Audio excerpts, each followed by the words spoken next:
ao único que é digno de receber a honra e a glória, a força e o poder, ao Rei eterno e imortal, invisível, mais real, a Ele ministramos o louvor.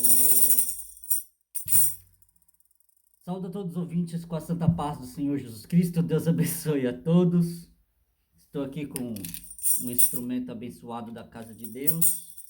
Não sou nenhum músico, mas eu gosto de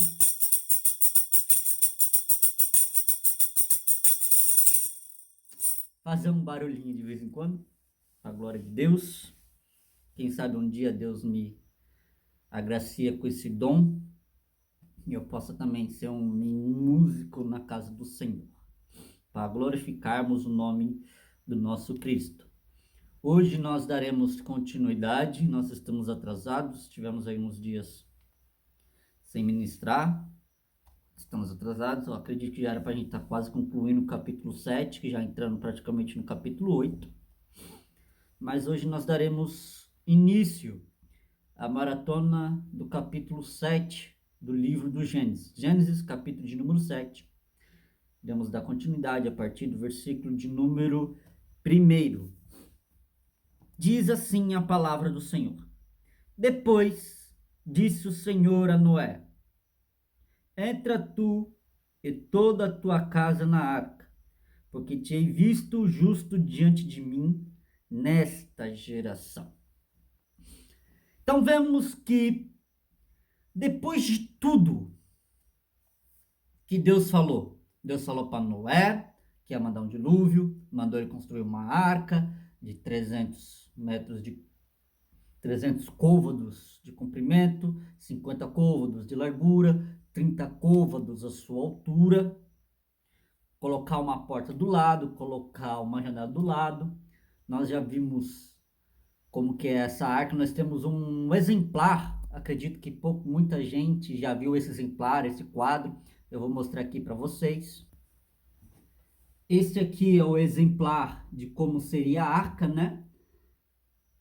Daqui até aqui 300 côvados, daqui até aqui 50, daqui até aqui 30. Esse aqui é um exemplar da arca, né? Aí tem a janelinha aqui de um côvado por um côvado e temos aqui a porta do lado, a portinha do lado, a janela de um côvado por um côvado. Aqui a arca, esse é o exemplar da arca, né? Acredito que muitos já viram esse exemplar, alguns devem ter, né? Este quadro que está aqui, a arca de Deus anuncia o dilúvio, né? Esse exemplar, muitos já devem ter visto. Esse aqui é um exemplar de como seria a arca segundo a inspiração do pintor. Depois dele ter ouvido a voz de Deus, depois de ele ter construído a arca, ter betumado ela por dentro, ter betumado por fora, ter colocado três andares na arca, fizer andares baixos, que são segundos e terceiros, que são os andares baixos, né? Para estocar todo tipo de alimento que se come, para estocar todo tipo de animal, macho e fêmea. Então, chegando-se perto o dilúvio, chegando-se perto o juízo de Deus, chegando perto Deus de estabelecer o seu juízo, a sua ira contra a humanidade, contra o pecado que se instalou ali, contra a geração de Caim, até mesmo indo contra a geração de Sete, porque a geração de Sete se corrompeu, tendo aí uma mistura de homens da genealogia de Sete com as mulheres da genealogia de Caim, tendo essa mistura dessa raça que o povo de Deus foi criado para ser separado, não era para ser misturado. A geração de Sete não era para se misturar com a geração de Caim, que são os filhos de Deus tendo intercurso sexual com as filhas dos homens. Não é anjo, não cai nessa baboseira, dessa besteira aí, porque anjo caído não é filho de Deus não, bebê. Anjo caído não é filho de Deus, não, tá? Anjo caído é demônio, anjo depois que cai é demônio, não é considerado mais filho de Deus. Anjo é considerado filho de Deus quando está lá no céu, quando se rebela contra Deus e cai da terra, não é mais anjo, não é mais filho de Deus, é demônio, é filho da perdição. Então não vem com essa baboseira de anjo caído ter intercurso sexual com as mulheres aí que esse papo furado não cola, tá bom?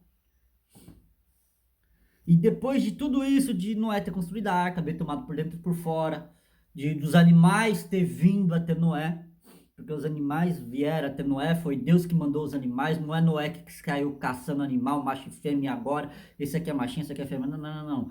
Foi Deus que já mandou os animais, macho e fêmea, ali para reprodução, para restabelecer ali na terra, para darem continuidade de vida na terra, para o reinício.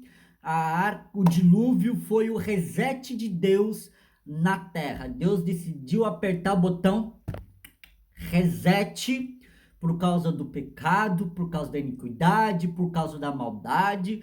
A terra estava cheia de maldade, a terra estava cheia de violência, as pessoas só pensavam no mal, as pessoas só faziam mal, as pessoas só queriam mal, não procuravam bem, não queria fazer bem para ninguém, as pessoas só queriam fazer o que era mal e maldade acima de maldade, maldade pós maldade. Tanto é que as pessoas matavam por tão pouco, matavam por. Que nem os dias de hoje, as pessoas roubam, matam, prostituem, traficam, estrupam. E naquela época não era diferente, naquela época não tinha diferença nenhuma, praticamente da época que nós estamos vivendo hoje. E Deus, ele está sendo paciente, Deus está tendo paciência para que nós possamos tomar vergonha na cara, se arrepender dos nossos pecados dia após dia, para que possamos ser salvos mediante a graça de nosso Senhor e Salvador Jesus Cristo. A verdade é essa, que Deus está esperando a gente tomar vergonha na cara para se arrepender dos nossos pecados, transgressões, iniquidades, abandonar o que nós somos, abandonar a nossa essência pecaminosa, carregarmos a nossa cruz, ser crucificado com Cristo, morrer para o mundo, viver para Deus em Cristo Jesus, para ter o nosso nome escrito no livro da vida. Deus está sendo paciente, Deus está com paciência. E pensa num homem paciente, é Deus. Ele tem essa paciência, Deus dos primórdios, Deus da queda, Deus de Adão e Eva. Ele está tendo esse tipo de paciência com a raça humana. Chegou aqui no capítulo 6, 1656 anos depois de civilização, aproximadamente 1656 anos após a queda do homem, Deus decide dar um basta por causa da terra estava cheia de violência. Ali a Pangeia era uma única terra, não era várias terras, não eram vários continentes, era um único continente só. Não existia vários continentes na época do dilúvio. Na época do dilúvio existia um único continente que os cientistas chamam de Pangeia, tá ok? E Noé, obediente, fez a arca, betumou por dentro e por fora, fez tudo direitinho, conforme Deus. Depois de Noé ter feito tudo isso, Deus disse a Noé: entra tu e toda a tua casa na arca, porque te hei visto justo diante de mim nesta geração. Noé, diante desta geração que está agora, você é o homem mais justo. Diante de mim você é justo. O seu pai não foi muito justo diante de mim, mas o seu pai já faleceu. Lameque, pai de Noé, faleceu 5 anos antes do dilúvio, tá bom? 5 anos antes do dilúvio vinha a terra. Lameque, pai de Noé, filho de Metusalém, neto de Enoque, que foi arrebatado aos céus. Lameque, vô de Sem-Canjafé. Lameque, este homem morreu 5 anos antes de vir um dilúvio. E nós vamos ver no decorrer, porque o dilúvio aconteceu nos 600 anos de Noé, quando Noé tinha 600 anos de idade. e o seu pai havia falecido 5 anos antes. Então, Deus disse: Noé, eu tenho visto você justo diante de mim. Eu não vi seus irmãos justo diante de mim. Eu não vi justiça nos seus primos diante de mim. Eu não vi justiça nos seus sobrinhos diante de mim. Eu não vi justiça entre os seus tios diante de mim. No seu avô Metusalém, eu não vi justiça diante de mim. Não achei ele justo diante de mim, mas eu achei você, Noé, justo diante de mim. Por isso, entra você, a tua mulher, os teus filhos e a mulher dos teus filhos. Entra tu e toda a tua família, toda a tua casa na arca. Ou seja, tua mulher, teus filhos e tuas noras. Por causa da tua justiça, Noé, tua mulher será salva. Por causa da tua justiça, Noé, os teus filhos serão salvos. Por causa da tua justiça, Noé, as tuas noras serão salvas. E eu vou salvar a tua casa por causa da tua justiça. Tua mulher, teus filhos e tuas noras serão salvos por causa de ti, porque foi justo diante de mim. E nesta geração, não achei ninguém justo diante de mim. Não achei mais ninguém justo diante de mim nesta geração. Mas Noé, você é justo diante de mim, no meio dessa geração perversa, pecadora, cheia de violência, cheia de maldade, cheia de más intenções, cheio de sangue, cheio de orgias, cheio de prostituições, cheio de aberrações, cheio de abominações. Diante disso tudo, tu fosse justo diante de mim. Entra tu, a tua família, na arca. Porque te vi justo diante de mim nesta geração.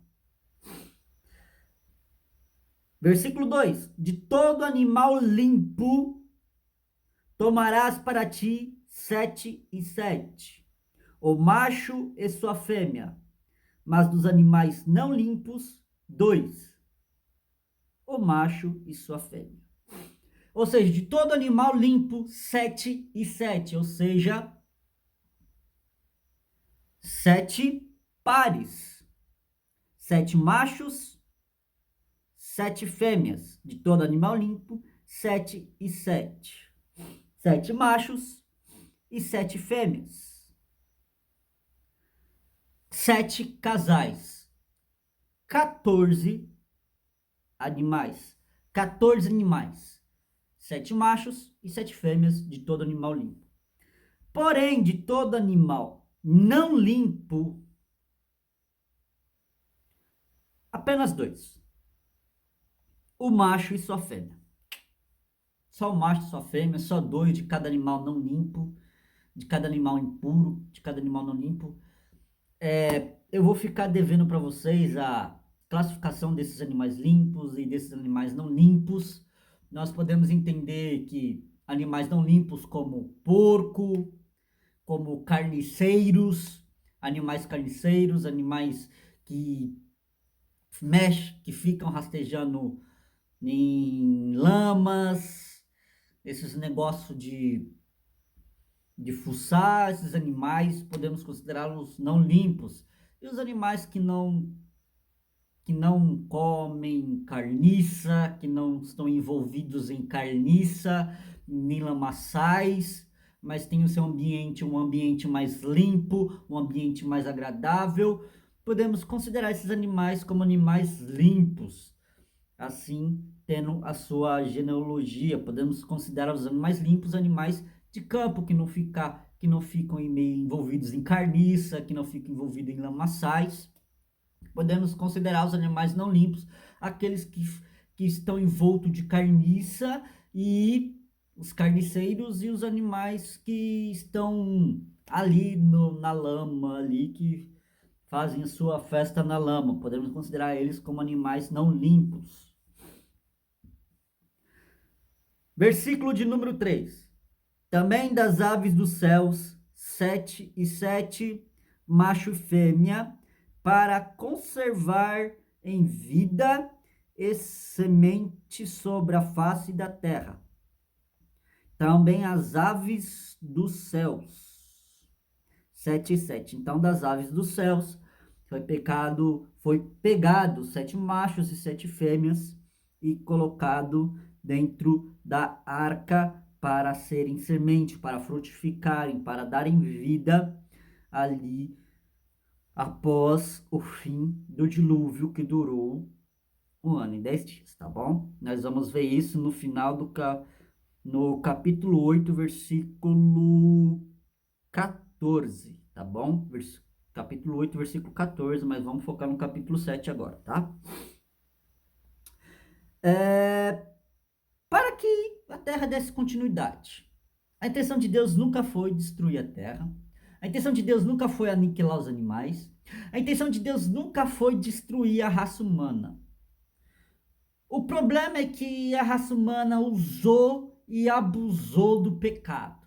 A raça humana usou e abusou do pecado em mentiras, em orgias, aberrações, abominações, maldade, tráfico, violência, maldade. Deus destruiu a terra, quis destruir a terra porque a terra estava cheia de violência. E não é diferente dos dias de hoje. Tráfico humano, onde já se viu tratar seres humanos como mercadoria, onde coloca seres humanos em container, vende seres humanos por um valor de nada e coloca os seres humanos para serem como prostitutas e prostitutos, para arrecadar dinheiro, para que os ricaços fiquem mais ricos. Esta raça vai cair, isso tudo vai acabar. Isso tudo vai acabar, Apocalipse capítulo de número 18. Esse sistema babilônico vai acabar, esse sistema babilônico vai chegar ao fim, tá bom? Apocalipse capítulo de número 18 é a queda da Babilônia, essa prostituta que está fazendo os seres humanos se prostituírem com o mal, se prostituírem com o pecado, se prostituírem contra Deus e sua santidade. Tudo isso chegará ao fim, tudo isso acabará. As pessoas que vão que se enriquecem com tráfico de pessoas, que se enriquecem com tráfico de órgãos humanos, as pessoas que se enriquecem com prostituições, com orgias, com safadezas, com cassinos, com roubalheiras, mentiras, lascívias, luxúrias. Tudo isso terá um fim para a glória de Deus. Tudo isso vai pegar fogo, vai queimar, vai chegar ao fim, vai desistir. Essas coisas que existem hoje não existirão mais no futuro. Vai acabar tudo. Não haverá mais drogas, não haverá mais álcool, não haverá mais maconha, não haverá mais nicotina, esses negócios diabólicos, essas coisas de Satanás. Tudo isso vai ter um fim. Não haverá mais pornografia, não haverá mais prostituição. Tudo isso chegará ao seu fim. Já está predestinado para a glória de Deus ter um fim. Está lá em Apocalipse capítulo 18, falando da queda da Babilônia. E é Jesus Cristo mesmo que vai pôr um fim nesse sistema podre. Nesse sistema podre, Deus vai colocar um fim. Assim como Deus colocou um fim no dilúvio, Deus vai colocar um fim através de Jesus Cristo no arrebatamento da Santa Igreja de Deus.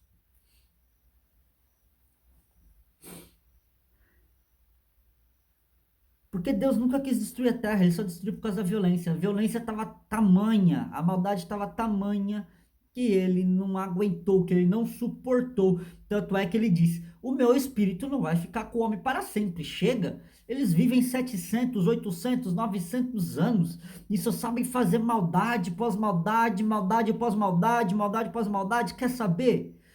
120 anos já tá bom demais. Se for para ficar fazendo tanta maldade, 120 anos já é o suficiente. Não tem por que eles viverem mais do que isso. É muita maldade, eu vou acabar com essa maldade pela raiz. Não dá para o ser humano viver por muito tempo, não.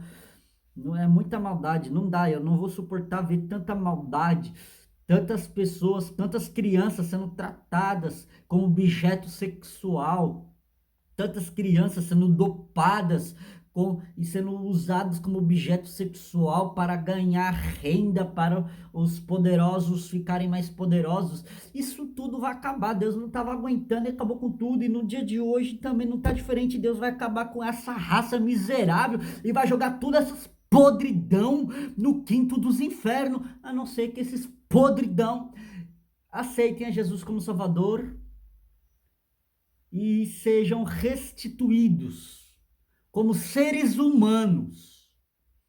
Porque uma raça dessa não pode se considerar ser humano, não, gente. Eu sei que é escandaloso falar que esses bandos de podre que ganham dinheiro com tráfico humano, com tráfico de órgãos, com tráfico de crianças, com homossexualidade, com pornografia. Eu sei que é meio constrangedor, meio palavra. As pessoas ficam meio escandalizadas. Eu sei que é meio escandaloso. Pessoas que roubam, que matam, que traficam, que estrupam. Eu sei que é escandaloso esse tipo de gente ter uma chance de entrar no céu, uma chance de redenção, uma chance de salvação. Sei que é escandaloso, sei que isso escandaliza, mas a salvação não depende de você e não depende de mim, depende de Deus. Foi Ele que decidiu que é assim. Basta se arrepender de seus maus caminhos, seguir esta palavra à risca como ela é, a crer em Jesus Cristo para poder ser salvo e será salvo. Nascer de novo da água e do Espírito, teu nome escrito no livro da vida, viver o que está escrito aqui, não ser apenas ouvinte, mas ser também praticante e adquirir a vida eterna. Isso é possível, eu sei que isso traz escândalo, porque é o escândalo da cruz. A cruz é um tipo de escândalo. Como pode a pessoa ter sido tão mal, mas agora é salvo em Cristo Jesus? Como isso é possível? Eu sei que isso escandaliza vocês, mas isso é o evangelho de Jesus Cristo. Mudança de vida, transformação de vida. Se roubava, não rouba mais. Se traficava, não trafica mais. Se era prostituta, não prostitui mais. Se ganhava renda com prostituição, não vai trabalhar, não vai se envolver mais com esse tipo de coisa. Vai fechar o cassino, vai fechar o prostíbulo, e vai procurar um emprego digno, vai sair dessa vida de tráfico, vai procurar um emprego digno. A pessoa vai abandonar essa vida podre e vai procurar uma vida decente por causa desta palavra aqui.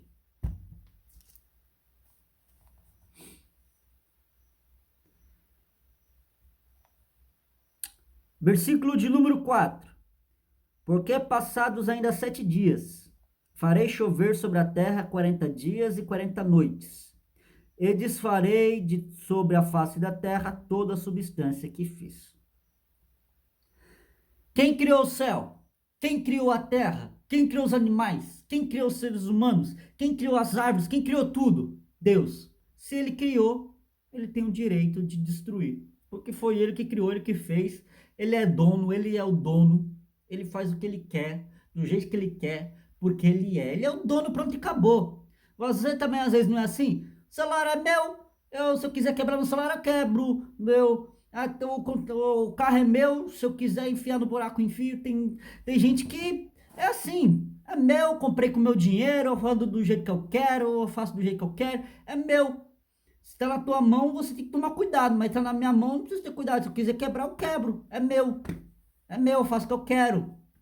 E Deus fez assim. Eu faço o que eu quero. A terra é minha, a água é minha, o céu é meu, os animais são meus, o ser humano é meu, tudo é meu. Se eu quiser desfazer, eu desfaço e ninguém tem nada a ver com isso. Quem é que vai poder bater de frente comigo? Ninguém. Ninguém vai bater de frente com ele. Ele decidiu que é assim, pronto e acabou.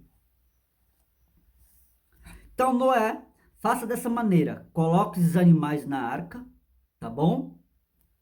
A arca já está prontinha, já está tudo bonitinho, betumado por dentro e por fora.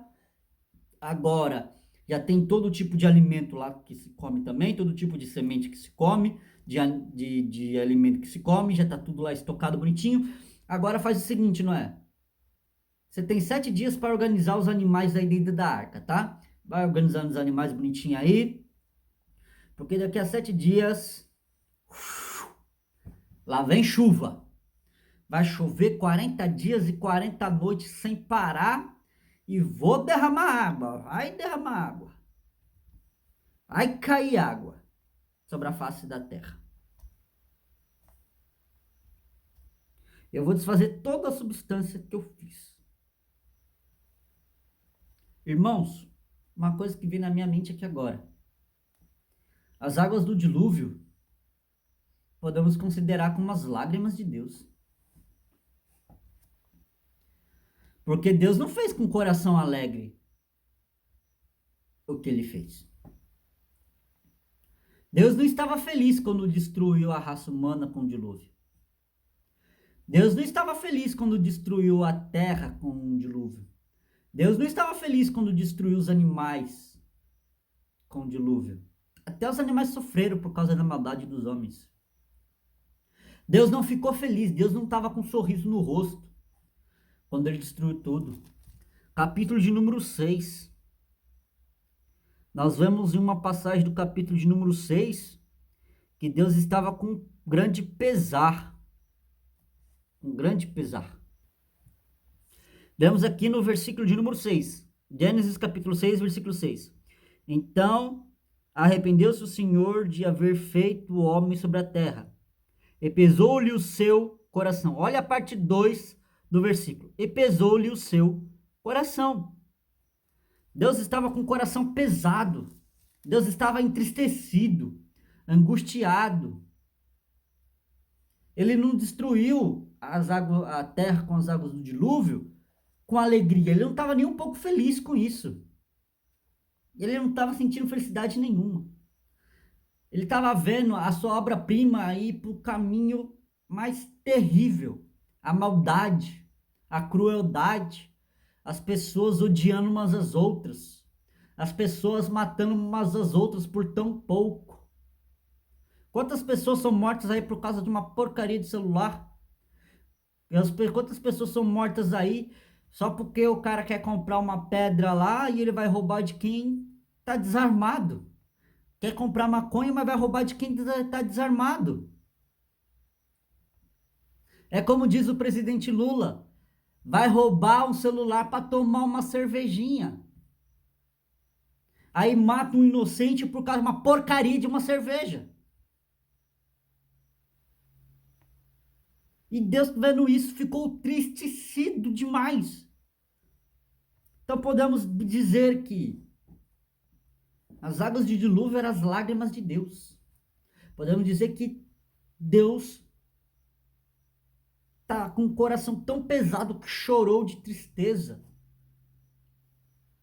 em destruir a sua obra-prima, a sua imagem e semelhança, ou pelo menos era para ser a sua imagem e semelhança, que era a raça humana, que era para ser a sua imagem e semelhança, aquele que ele criou com tanto amor, tanto carinho, aquele que ele projetou tudo com amor e carinho para o bem da raça humana, e agora ele tem que desfazer por causa da maldade, da criminalidade. Deus não estava nem um pouco feliz. Deus não estava nem um pouco feliz. Estava totalmente entristecido. Então podemos dizer que as águas do dilúvio foram as lágrimas de Deus. Podemos dizer que esses 40 dias e 40 noites de chuva foram 40 dias e 40 noites de luto, onde Deus chorou por 40 dias e 40 noites. Podemos dizer, está na Bíblia, Deus chorou? Não, a Bíblia diz que Jesus chorou. Lá no livro de João, quando foi ter Lázaro no túmulo. A Bíblia não diz que Deus chorou, mas eu posso imaginar. A Bíblia me dá esse direito de imaginar, porque Deus é uma pessoa que tem sentimentos, que se alegra, que se entristece. Nós vemos no versículo 6 do capítulo 6 que ele estava com o coração pesado, entristecido, por causa da raça humana, por causa da maldade da raça humana. Então podemos dizer que foram 40 dias de choro e 40 noites de choro. Podemos dizer que Deus chorou por 40 dias e 40 noites. Podemos dizer que as águas do dilúvio foram as lágrimas de Deus. Mas, claro, isso é apenas um pensamento teológico. Isso é apenas uma ideologia teológica, tá? Apenas uma conjecturação, uma conjectura teológica, um pensamento teológico. Como Deus estava entristecido em fazer tal coisa, podemos pensar assim. Que Deus fez com muito pesar. Noé, ajeita os animais certinho lá, porque daqui a 7 dias eu vou mandar as águas do dilúvio por 40 dias e 40 noites. Versículo 5.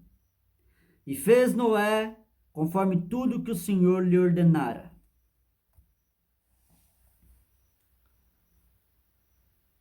A coisa mais difícil, irmão, é obedecer. Se nós temos dificuldade de obedecer pessoas, se nós temos dificuldade de obedecer seres humanos, a qual nós vemos pessoas superiores, chefes, lideranças, se muitas das vezes nós temos dificuldade de obedecer as lideranças que estão acima de nós, porque nós estamos enxergando, nós estamos vendo. Imagina como é difícil obedecer à voz de um Deus invisível. Se é difícil obedecer à voz de gente que a gente ouve, imagine ouvir a voz de um ser invisível. Imagine Noé, da onde está vindo essa voz? Noé, que voz é essa? Da onde está vindo? Noé, que voz é essa? Da onde está vindo? Mas da onde está vindo essa voz? Eu não estou vendo ninguém. Noé faz uma arca, Noé. Rapaz, Noé sentiu aqui no coração que era Deus. Ele ardeu em seu coração que era o Senhor de todas as coisas. Que ele aprendeu sobre Deus, que ele ouviu sobre Deus, que Deus falava, com certeza ele sabia da história que passou, porque senão não estaria registrado na Bíblia a história que passou, que antes nem tudo era registrado, era mais falado boca a boca. Então, Noé, ouvindo uma voz e não vendo ninguém, logo ele soube que era Deus e ardeu no seu coração que era ele. E ele fez conforme tudo que Deus mandou. E não é fácil. Não é fácil.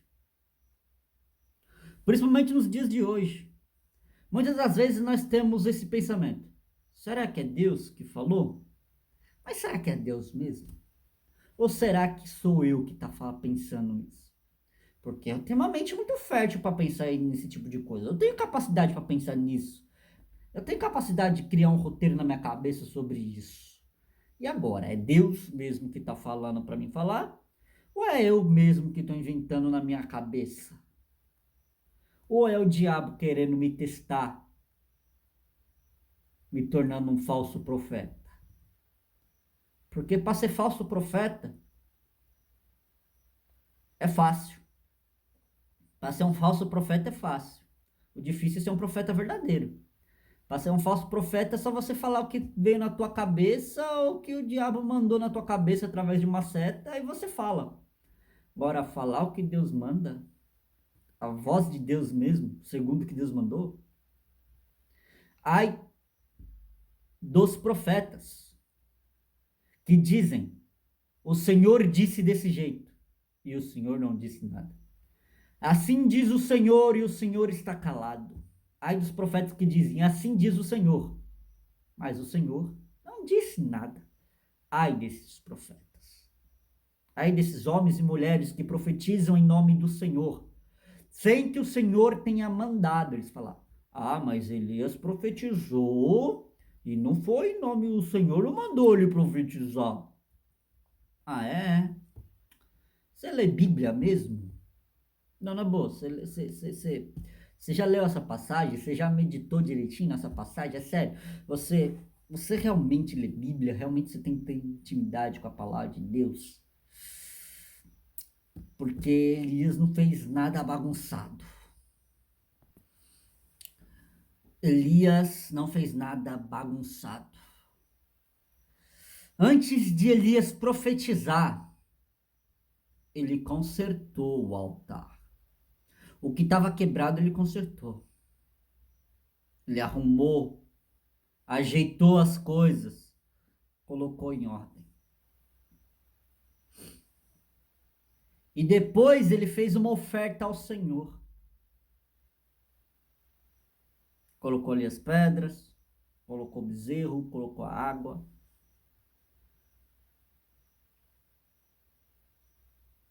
Fez uma oração. E Deus estava com ele.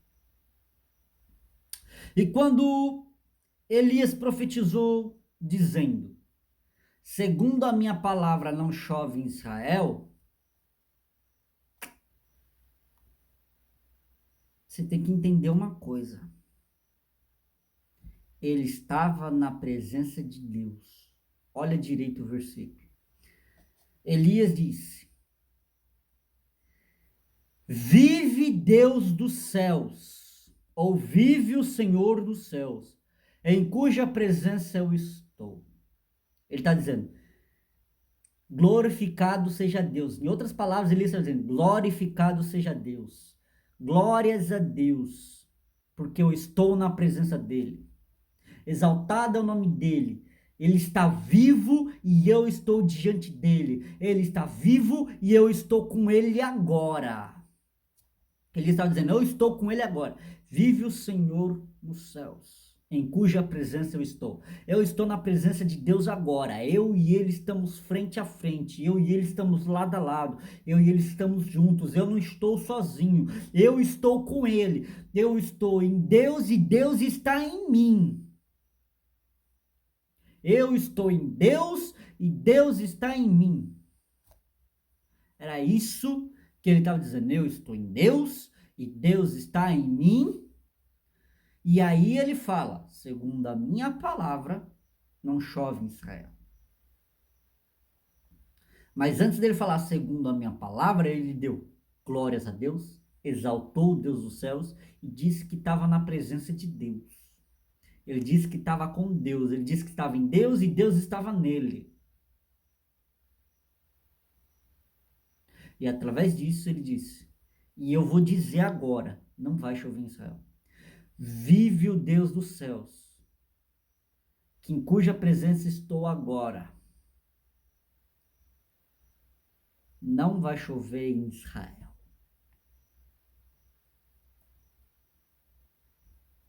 E Deus: é isso aí, não vai mesmo.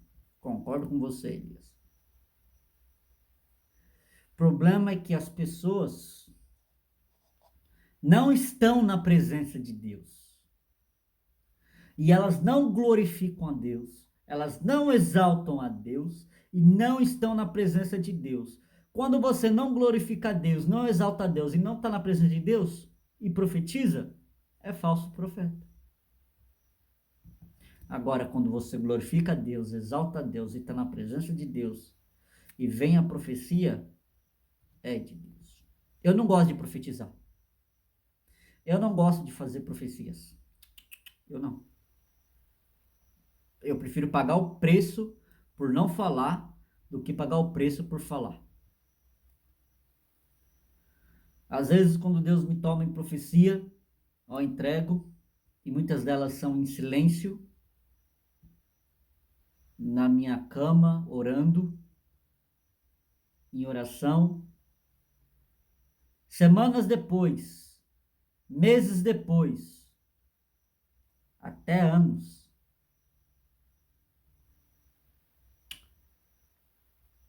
eu começo a ver notícias do que está acontecendo. O Espírito do Senhor me faz lembrar da profecia que falou através da minha boca. Isso me conforta e me dá temor, porque eu fico feliz porque eu não falei de mim mesmo, mas falei do Espírito.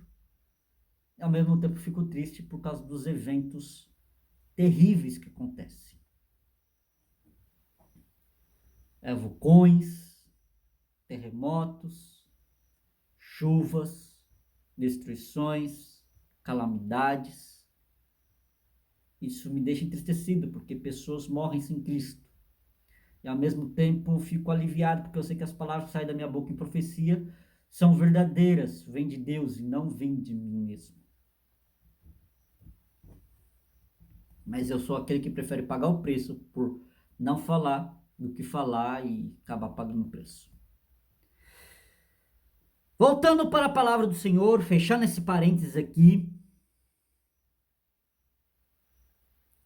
como é difícil obedecer a Deus, não é fácil, mas ele obedeceu ao Senhor. E vamos entrar no versículo de número 6. E era Noé da idade de 600 anos, quando o dilúvio das águas veio sobre a terra. Nós vamos encerrar aqui no versículo de número 6, tá bom? Em uma outra oportunidade, nós daremos continuidade no versículo 7, vamos parar no versículo 6, que diz: E era Noé da idade de 600 anos, quando o dilúvio das águas veio sobre a face da terra. Por que a Bíblia fez questão de dizer que Noé tinha 600 anos quando as águas do dilúvio veio? Simples. Por causa da genealogia no capítulo 5. Enoque não estava mais na terra. Enoque foi arrebatado aos céus. Enoque, pai de Metusalém, filho de Jared, neto de Malael, bisneto de Cainã. Esse Enoque, que foi arrebatado aos céus aos seus 365 anos de idade. Ele andava com Deus, era o homem mais justo na face da terra na época.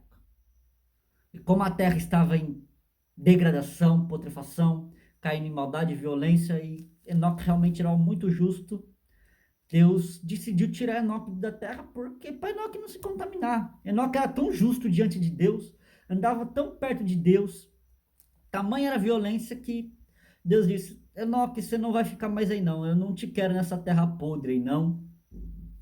Tá muito ruim a situação da terra, eu vou te tirar daí. Vem para cá. E Enoque foi arrebatado. 69 anos depois que Enoque foi arrebatado, Noé nasce. Quando Noé nasce, Metusalém tinha 369 anos de idade.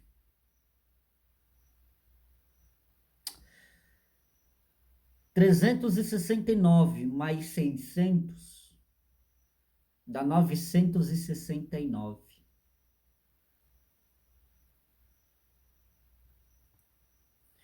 A importância de estudar a genealogia e os datas de quem veio, filho de quem é e de quantos anos morreram. Qual a finalidade de saber com quantos anos morreram? Com qual a finalidade de saber quem estava vivo e quem estava morto quando quem morreu? Tá aqui. Para a gente saber quem foi considerado justo diante de Deus. Lameque, filho de Metusalém, pai de Noé, neto de Sem, Cã e Jafé, já tinha morrido 5 anos antes do dilúvio. Metusalém ainda estava vivo quando Noé tinha 600 anos de idade. Metusalém estava vivo quando caiu as águas do dilúvio. Quando eu falei isso pro meu pai disse, tá na Bíblia que ele estava vivo quando caiu as águas do dilúvio? Eu falei, com essas palavras não. Mas se você for fazer os cálculos das idades deles, se você pegar as idades deles aqui e calcular certinho, você vai ver que ele estava vivo quando as águas do dilúvio veio. Mas ele não podia ter morrido antes? Podia. Se você não quer acreditar que Metusalém morreu afogado nas águas do dilúvio, você pode acreditar que ele morreu antes das águas do dilúvio, mas na época que Noé estava construindo a arca, Noé tinha 600 anos de idade. A Bíblia não fala quando Noé nasceu ou a data, o dia e o mês que Noé nasceu. Porque se a Bíblia dissesse o dia, o mês que Noé nasceu, podemos ter certeza absoluta que Matusalém morreu afogado nas águas do dilúvio ou não morreu nas águas do dilúvio. Se você não quer acreditar que Metusalém morreu nas águas do dilúvio, saiba que ele estava vivo quando Noé tinha 600 anos. Ele estava vivo quando a geração estava corrompida diante de Deus. Metusalém estava vivo quando a arca estava pronta e os animais entraram na arca. Metusalém estava vivo quando Deus mandou Noé entrar na arca. Porque antes de Noé construir a arca, Deus já disse que era Noé que ia entrar na arca. Em momento nenhum, Noé disse que o pai e a mãe, Deus disse a Noé que o pai e a mãe de Noé iam entrar com ele na arca. Tanto é que Lameque morreu 5 anos antes. A mãe, o pai de Noé, morreu 5 anos antes. Probabilidade da mulher ter morrido durante esses 5 anos antes do dilúvio, que a mãe dele não é mencionada.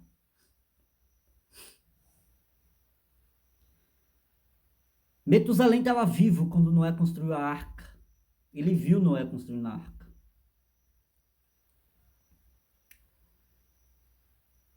Mas Deus não disse que o avô de Noé ia entrar na arca em momento nenhum. Deus disse: eu vou fazer meu concerto com você, e por sua causa, sua mulher, seus filhos e suas noras vão entrar.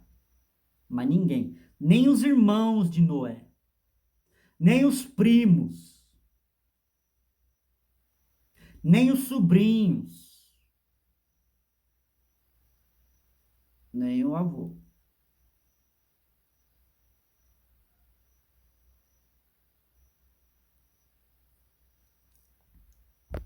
Só Noé, a mulher, os 3 filhos e as noras.